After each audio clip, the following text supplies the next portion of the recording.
दुनिया के बदनाम तरीन ज़िबा खाने में तह खानों की तलाश में कामयाबी ना मिल सकी। तमाम दस्तावेजात की जांच पड़ताल और कैदियों और खुफिया जेलों पर तहकीक मुकम्मल करने के बाद अदादोशुमार जारी किए गए हैं। इनके मुताबिक 2011 से 2024 तक तकरीबन 3,67,000 कैदी सिदनाया जेल में लाए गए। इनमें से सिर्फ 2500 कैदी बाहर आए, जिनमें ज्यादातर खवातीन और बच्चे थे। बाकी 3,64,500 कैदी लापता हैं। ये कैदी कहाँ गए और इनके साथ क्या हुआ होगा, ये सब कुछ और बहुत कुछ जानने के लिए इस वीडियो को शुरू से लेकर आखिर तक जरूर देखिएगा और चैनल को सब्सक्राइब करके बेल आइकन को प्रेस कर दीजिएगा, क्योंकि आज की ये वीडियो आपके रोंगटे खड़े कर देगी। वीडियो का आगाज करते हैं। जब दस्तावेजात का जायजा लिया गया तो मालूम हुआ कि वहाँ एक इंतहाई महंगा मॉनिटरिंग सिस्टम नस्ब किया गया है, जो दुनिया के सबसे जदीद सिस्टम्स में से एक है। ये सिस्टम इंटरनेट के जरिए बराह रास्त नशरियात के लिए इस्तेमाल होता है और दूर दराज के मुकामात की निगरानी के लिए बनाया गया है। रिकॉर्ड्स में ये भी पता चला कैमरों की गैर मामूली तादाद क्यों, बाहर से महंगे आलात की खरीदारी क्यों। आखिरी कैदी मोहम्मद अली, जो हमस के इलाके मुखर्रम से था, 9 दिन पहले जेल में दाखिल हुआ। इसके बाद किसी और कैदी का अंदराज नहीं हुआ। इसके पास एक खास नंबर था। जब मोहम्मद अली के नंबर को 2011 के दादोशुमार से मुवाजना किया गया तो पता चला कि दरमियान में 3,67,000 नंबर्स हैं। यहाँ तक के मोहम्मद अली, जो हाल ही में जेल गया था, दूसरे कैदियों के साथ बाहर नहीं आया। तहकीकात से ये शुबा होता है कि वहाँ एक खतरनाक नेटवर्क काम कर रहा है जो अज़ा की फरोख्त में मुलविस था। दमिश्क के कई अस्पतालों पर भी बहुत बड़े शुबहात हैं। अगर जेल के अमले को गिरफ्तार ना किया गया तो ये कहानी हमेशा के लिए दफन हो जाएगी। ये वो लोग हैं जो सब कुछ जानते हैं। वहाँ खुफिया जेलें हैं, इज्तमाई कब्रें हैं, अज़ा की फरोख्त होती रही है, ना जाने क्या क्या होता रहा है। दमिश्क से 30 किलोमीटर फासले पर सिदनाया नामी एक जेल है। कहा जाता है कि सिदनाया जेल में सियासी कैदी दाखिल तो होते हैं लेकिन कभी बाहर नहीं आते। कई एकड़ पर फैली इस वसी जेल के तहखाने की तंग कोठड़ियों में हजारों इंसान भेड़ बकरियों की तरह बंद हैं। बाज कैदियों को इनके अहले खाना समेत यहाँ बंद कर दिया गया था। जेरे जमीन कायम इन कोठड़ियों में जाने का सिर्फ एक ही खुफिया रास्ता था। इस रास्ते का जदीद दरवाजा डिजिटल कोड्स के जरिए खुलता और बंद होता था। बशारुल असद की जेल का अमला इस कदर जालिम था कि जब अपोजिशन ने दमिश्क पर कब्जा किया तो वो सारे के सारे अपनी वर्दियां उतारकर फतह के जश्न मनाने वालों में गुम हो गए। अपोजिशन फोर्सेस ने जब इस जेल पर कब्जा किया तो तमाम सियासी कैदियों को रिहा कर दिया गया। जेल के मरकजी सीसीटीवी सिस्टम पर इन्हें सैकड़ों कैदी मुख्तलिफ बैरिक्स में दिखाई तो दे रहे थे, लेकिन इन तक पहुंचने का कोई रास्ता इन्हें नहीं मिल रहा था।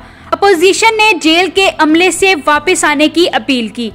इन बैरिक्स का डिजिटल कोड्स बताने वाले को 5,000 अमरीकी डॉलर्स देने का ऐलान भी किया गया, लेकिन इसके बावजूद इन जालिमों को तरस न आया। इनमें से कोई भी सामने न आया। आखिर अपोजिशन फोर्सेस ने पूरे दमिश्क में क्रैकडाउन किया और जेल के अमले के 20 अफराद गिरफ्तार किए गए और इसके बाद जेल अमले की फराहम करदा टूटी फूटी मालूमात की रोशनी में बिल आखिर मंगल को वो खुफिया दरवाजे का लॉक खोलने में कामयाब हो गया और यूं 3 रोज से भूखे प्यासे सैकड़ों कैदियों को रिहाई नसीब हुई। शाम की जेल में कैदियों की दिलखराश और हैरान कुन बातें रिहाई के बाद सामने आईं। कैदियों को मालूम हुआ कि मोबाइल फोन भी दुनिया में ऐजाद हो चुका है। जब मुजाहिदीन ने जेल का दरवाजा खोलकर कैदियों को कहा चलो तुम आजाद हो, तो वो डरने लगे और उन्हें लगा कि जेल के अमले के अफराद आए हैं। वो सहम गए, खुद को छुपाने लगे और जब आजाद हुए तो एक कैदी ने पूछा कि क्या सदाम हुसैन ने असद खानदान का खात्मा कर दिया है। इसे नहीं मालूम कि सदाम हुसैन खुद दुनिया में नहीं है। कुछ कैदी ऐसे थे जो जेल में ही पैदा हुए और इन्होंने सूरज, धूप और दरख्त वगैरह जेल से रिहाई के बाद पहली मर्तबा देखे। जेल में ऐसी ऐसी दर्दनाक सजाएं दी गईं कि कैदी मजनू और पागल हो गए। इनको अपना नाम, शहर और इलाका भी मालूम ना था। जेल में कई कई दिनों और हफ्तों तक पानी और खाना नहीं दिया जाता था। बेताब होकर कैदी पेशाब पीने पर मजबूर होते थे। कैदियों के लिए जेल के अंदर नमाज, रोजा और कोई भी इबादत ममनू थी। जेल के अंदर हर वक्त आग की एक भट्टी दहकती रहती थी, जिसे हाफिजुल असद की जहन्नुम कहा जाता था, और जिस कैदी को इसमें जलाना होता था तो कहा जाता था असद की जहन्नुम में खुशामदीद। जेल के अंदर ऐसी क्लिकिंग मशीन थी जिसमें लाश को दबाकर खून और हड्डियों को अलग अलग करके गठड़ी में बांधकर गड्ढे में दबा दिया जाता था। कैदियों के दांत तोड़ दिए जाते थे और करंट के झटके दिए जाते थे। कैदियों के पैर तोड़कर इनको दौड़ने के लिए कहा जाता था और खाने के लिए मरे हुए चूहे दिए जाते थे। हर हफ्ते 20 से 50 कैदियों को फांसी दी जाती थी और जिसको फांसी देनी होती थी इसको रात भर पीटा जाता था। जेल के अंदर नमक की कान बना रखी थी। कैदियों को जख्मी करके नमक पर लिटाया जाता था।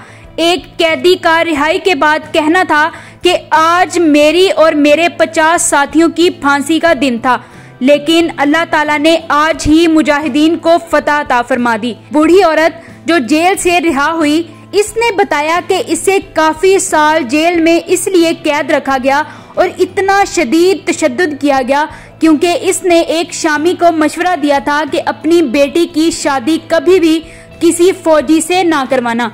बदनामे जमाना सिद्धनाया जेल असद खानदान की बनाई हुई एक ऐसा ज़िबा खाना था कि जिसकी दर्दनाक कहानी सुनने को हमें मिलती है और ना ही देखने को।